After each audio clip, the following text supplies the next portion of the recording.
My name is Lei Han. I'm a Stanford engineer, Wharton MBA, and have about 15 years of business experience. I'm here to help you work smart and achieve more. This 20-minute podcast is a live one-on-one coaching discussion. The topic is how to sell your skills into a new industry or role in job search. For more career advice, visit my website at www.bemycareercoach.com. On with the podcast. So I got your email, and I understand you want to talk about how to successfully reposition or sell your skills during job search for like a new industry or new role. Yes, it is, yes, because I'm changing into the digital arena. Okay. So what I want to do for this call is to not just focus on your specific situation, but talk to you about the process of being able to do this so that, because I want to teach you, there's a saying, it's better to teach someone how to fish and, knowing how to do it again. So I want to use all the documents you sent me as examples, but I won't be able to get into like every detail. It's more about showing you what is the right process to think through.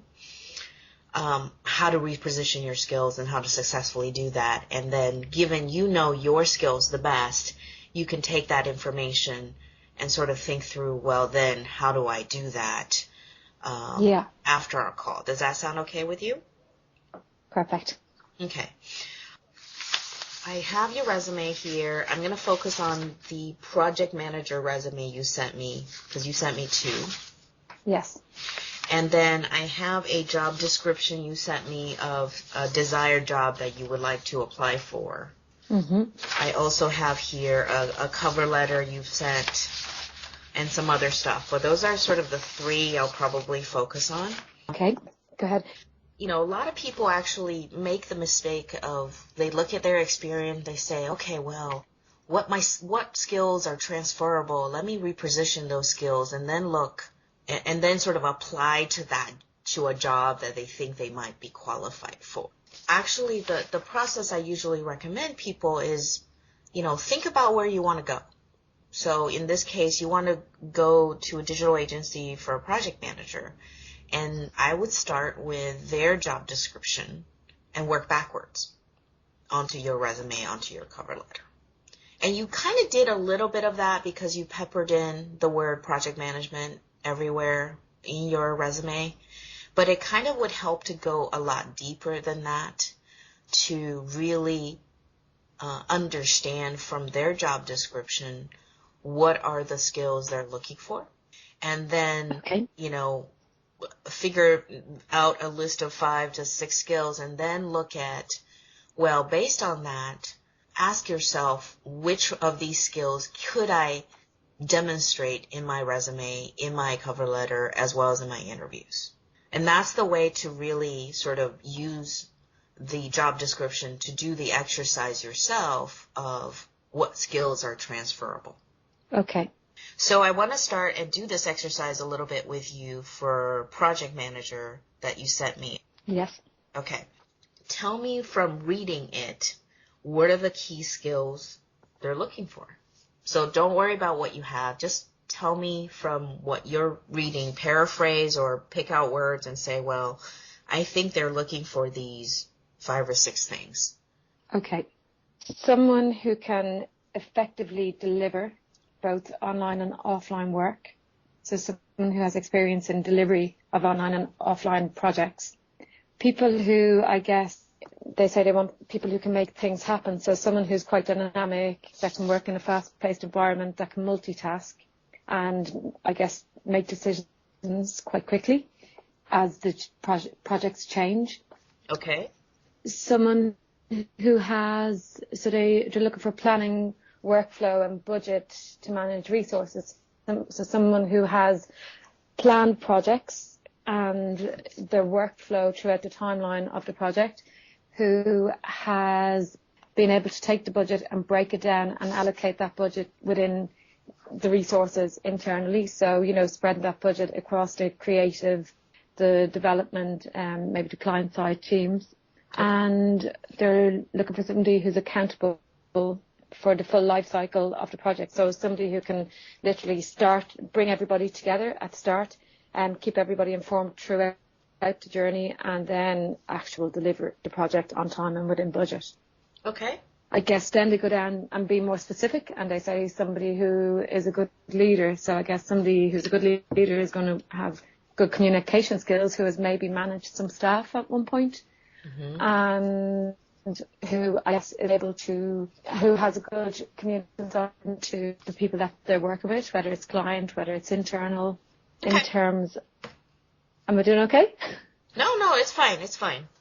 I know I kind of put you on the spot, but I think this is a good exercise. Instead of me telling you what I see, it's better for you to tell me what you see, and then if I, see anything different. Yes. So out of all of these that you talked about, what do you think is the most important to them? Because in addition to what they want, there's also a kind of some hierarchy of what's important.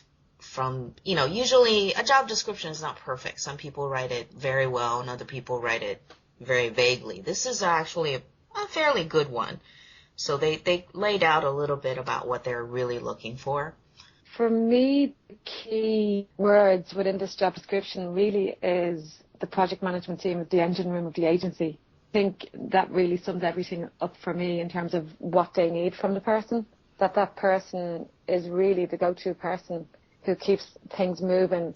So all the other teams will be working within themselves and within a team, but that the project manager they're looking for can bring the creative team and the development team and the client side team together and get them all working together, that they have that ability to get, I guess, diverse groups working together effectively. Okay.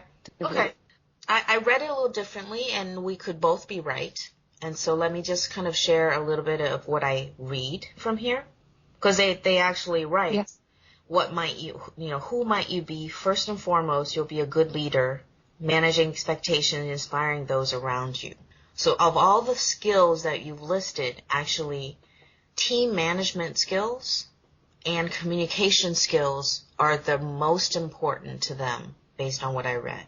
You talked about you being the go-to person and making sure everything's together, but I think when they, if you take this job description literally, they talk about you have to have great skills in managing people, staffs of project coordinators, and being able to communicate with them, with, clients, with other people that relies on you. And that part you did touch on, but from that perspective. Not necessarily, from the definitely delivery, every project manager's job description is delivering on time and on budget. This is why you start with their job description. They kind of give you hints around what's the key point. And then there's other pieces, right? The secondary thing that they say is be great if you know Agile or Project or Basecamp, which are all softwares that project managers use to manage projects. And on top of that, you did mention, things around the end-to-end accountability, as well as it's inferred the dynamic and fast-paced environment. But just from my opinion, from reading this, that's sort of that's the focal point. Ideally, you have managed project managers before. Yes. Now, the reason I also highlight that and do this exercise with you, because when I read your resume, it has the least focus on team management.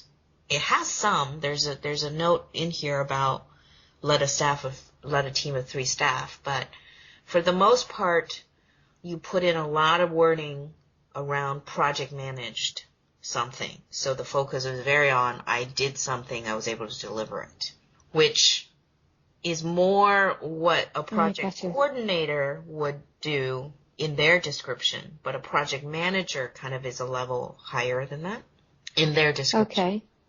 So I'm just, highlighting to you, giving you examples of what comes up. The other thing I don't see is whether you have experience in Agile, Project, or Basecamp, which is something they asked. And you may not, but I'm just saying, those are the things, if I were, I don't.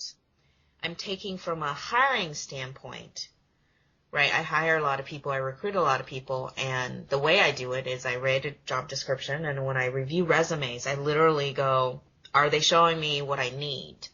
So I'm not going to read your resume and spend the time and go, do I think she could be good? Because there's so many people applying.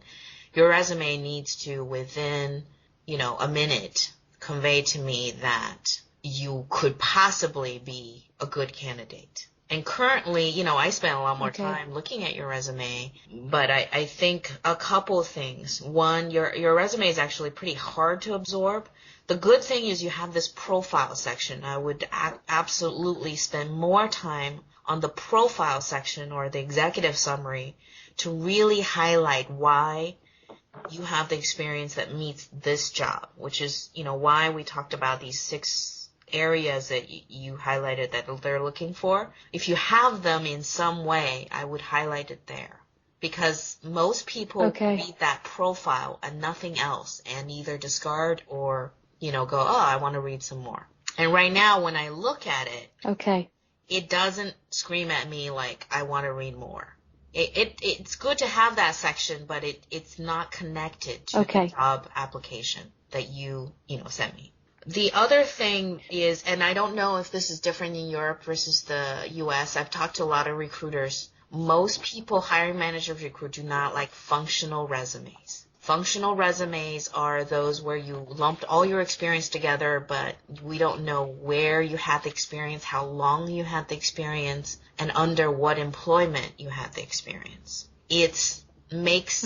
Unless it's screaming, the experience is stellar, it makes me think someone's hiding something. And it makes me work a lot harder to read it, which again works against you if there's a lot of applicants. Now, it's a judgment call, and you have to make that, because if you really feel like the chronological version will not do you justice, you can try it, but it's a higher risk. And for that reason, because recruiters and hiring managers, if they're going through hundreds of resumes, they're not going to read. They're going to scan. They're going to scan the cover letter. They're going to scan the resume. And as soon as I feel that, I don't get it, or, wow, this is kind of difficult to figure out. The next thing I did read was your employment. And it had, except for the very first line, which interestingly lumped 2006 to 2011 together all throughout, but then underneath it, you're an educator, photographer, artist, assistant, handler, and underwriter. You actually, to me, have no experience in project management, which can set off really red alarms. You may, but because of the way it's, like, I may read this far and basically you would be not in a pile that I would hire. You might, if you were if you were applying for individual contributor, what I would call an individual contributor role, because that would be a project coordinator in their words. But you don't tell me you have managed teams, and then I question, well, how much project management have you done given the titles I've seen? Now, I could be harsher than others, because I do think that your passion in trying to get into this, and you show that passion in your cover letter, does help you. And you are, from our email exchanges, an excellent communicator, which works for you. So it's, I bet you that you don't have all the experience that's needed, and it's a question of, is project manager in this case where you're really managing other project managers really too much of a stretch? And you're welcome to try it. Or do you need to start as an individual project manager and work your way up quickly? In my mind, just looking at everything without talking to you or interviewing you, that's kind of where I arrived at. And this is one of the reasons I sent you that, what are the 5 things you got to consider when you switch? Sometimes a step down in title or pay may have to happen when you have to switch because people don't know you. Or, as you said, people are saying, hey, can you work for free for me? Because they don't know you, they want to try you out, and they didn't get the sense you were a good fit, but maybe you convinced them verbally that you were, which is a great feat, actually. And I would absolutely accept working for free, because then you really can show, instead of on paper, but in actual life, And I would actually recommend instead of a week, because it's very hard for you to ramp up in a week and really demonstrate value, and you'll be overly stressed out, that you may even counter and say 2 weeks or a month. Now, it might sound like, wow, I don't want to be working so much for free. However, you're trying to get into a door of a new industry or role. And if you can really have that time and they feel like, wow, this person is really into it, I'll give them that time. And it's actually a management sink still for them to give you that chance. But you just had the best leg up against candidates that just have the interview for an hour. Okay. Guess, Leigh, I've been quite almost, because I'm changing industry and because it was young people that I was managing as well as volunteers, volunteer mentors and staff. So the staff team was 3 and then a team of 35 volunteer mentors per week, 30 young people per week. I've been I've been playing that down a bit because it's young. Am I doing myself a disservice by doing that? Because I guess like the young people that I had to manage were young people coming from, in terms of their learning, it took a huge amount of motivation to actually get them to engage and to participate in projects and to actually, so it was probably actually the hardest team member to manage. Well, if you already actually think get them to produce credible work. No, this is good discussion. This is where it's showing you that your resume doesn't do your justice. So you probably is a good team manager. But because I only really quickly have seen one line and I had to basically focus and dig on the third bullet under your experience, that line, but it doesn't kind of come up anywhere else, then, I mean, if you feel like you want to go after a team leader role, do it, but you really need your resume and your cover letter as well as your interview to highlight that because it doesn't do it justice right now. Right? So this is why I'm saying you know yourself best. It's very hard for us in a very short amount of time for me to tell you how to best position yourself. But I'm telling you the process as well as my reaction. Because I don't know you, I only look at your documents. And I'm giving your documents a lot more time than a typical recruiter or hiring manager would. But even so, there are things that I don't think you're highlighting well enough. That staff management should already be in the profile section. Okay. Your profile should be probably 5 bullets. And you really want to spend, I would say, as much as you spend the rest of the time updating your resume, you spend the same amount of time updating your profile because most likely everybody will read at least a lot of the profile section. And it's a kind of triggering effect. If you attract them enough, they'll keep reading. But what they'll keep reading is they'll kind of look for evidence that supports those bullets. And if it's hard to find those evidence or if the timeline's all over the place and they're kind of questioning how long, how many, then your resume is not doing enough. You want them to question or be curious in a positive way, not like, I'm not sure she's really as good as she claims in the profile section. You know, think. So, or I'm not sure where I should go look to see where she managed staff or something like that. So this is why chronological is more useful and easier. People kind of know, okay, they worked here for a year and this is what they did versus, okay, you have all these things. Okay.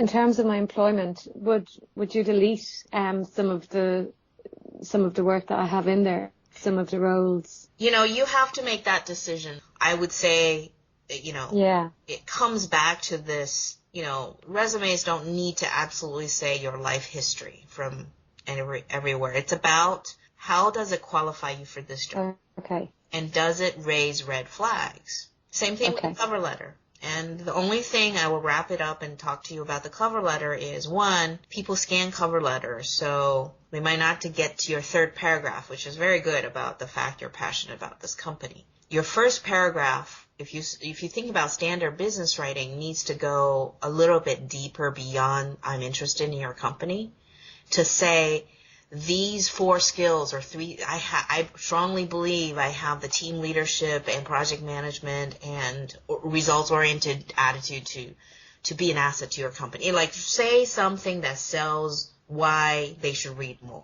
And then the next paragraph, which you went into an experience, but it kind of went off tangent a lot about what it is, and people want the support of, okay, then now tell me about your team experience. And you want to get into that right away. Tell me about the fact that you are a good project manager, and you give an example quickly. And tell me about being results oriented. You give an example quickly. So a lot of the pros you got kind of has an expectation that someone will read every word and will keep reading, but that's not how the process works in recruiting. Okay. So I'm just giving you my perspective and what I've known from hiring for companies before, as well as just knowing the job of a recruiter sometimes is where they got to sift through a lot. So that's just a perspective that sometimes is helpful when you think about writing. Because I know, people spend hours and hours on their resumes and on their cover letters, and there's kind of a false expectation other people will read every word. And yeah, I know. And unfortunately, that's not how it works on this side. Okay, so it's literally scan. Yeah, it's good to, I think you peppered in project manager a lot, but it's good to paraphrase and pepper in, we listed 6 or 7 skills that they're looking for. Paraphrase those in your experiences so that they see it, but they don't necessarily see the exact copy. Because sometimes I've seen you in your resume where you just wrote project manager something, but then later on you write other things. It doesn't sound like it was a project manager role. It was something else. And you want to sort of be careful to put in just one word and keep repeating that word, because some people might not notice it. I've just been done it so much that I'm like, okay, this person is over tailoring, but not in a useful way to me, their resume. So now I don't really know what their experience is. Okay. And then I guess that comes out in an interview. So yeah, and if you get an interview, great. You might be able to, but it comes back when I get to interview. Yeah, but when you prep for that interview, it comes still back to, hey, there's 6 skills they're looking for. Do I have a story, a good story about why I have 5 of these? And it's less about the resume and going through it. It's more about making sure you got those stories straight and why. Because it comes back to one question to them. It's like, why should I hire you? Why do you think you're qualified for what I'm looking for? And so they're always looking at it from their job description standpoint. So that is the anchor of how you can prepare for selling your skills to any job, whether it's changing job or new industry. Yeah. You've given me fantastic pointers, and maybe I can take away from the conversation. So I do appreciate, you spend the time. Okay. Yeah, no, I'm glad. I mean, keep me posted. Send me questions. Absolutely. Like I said, I do this because I really want to help people, and I record this as well, just so that other people will have very similar questions as you, even if it's not the same job. But the process is really, spend time with that, and you'll be not only successful for this job search, but you can be for any future job searches you need. Yeah. And if I don't have a skill that they're looking for, is it best to just, be honest and go, I'm not experienced in that? But well, I always tell blah, people, blah, blah, or... the best advice I have about resumes is think of it as it's a marketing tool. So you can, don't lie, but sort of put your best foot forward, right? I give people the example that, there's a $1 billion industry selling water. If they're really a matter of fact about water, it's like, it's water, it's filtered, it's from a mountain or something. But they really spring it up a little bit and say it's mountain fresh and it's, bottled and very convenient for you. So you want to put your best foot forward, but make the judgment of what's really, supportable from your standpoint in an interview. Yeah. And the other things, you don't have to say in your resume, I don't have it. It just more focus on the ones you do have, because like I said, it starts with, here's a 6, figure out which 5 or 4 or 3 you got and really emphasize those in your cover letter and pepper in some for the others if you have partial experience. It's always better to sort of try to reach for it, but you have to make the call of where it crosses the line. That's a personal decision, right?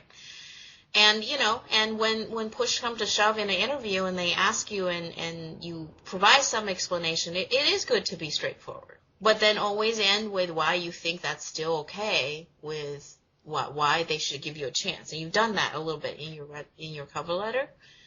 And I think you are a strong communicator.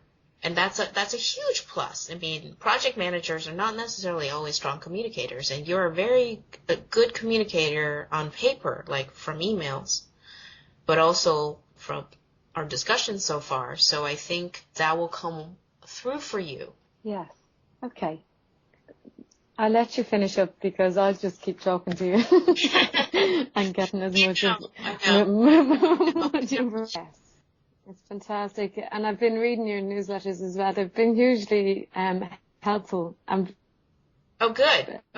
You know, lots of the stuff that you say, like it's been really excellent. It's the best, to be honest, that I've got online. So that's why I contacted you, because your address is really succinct and straightforward.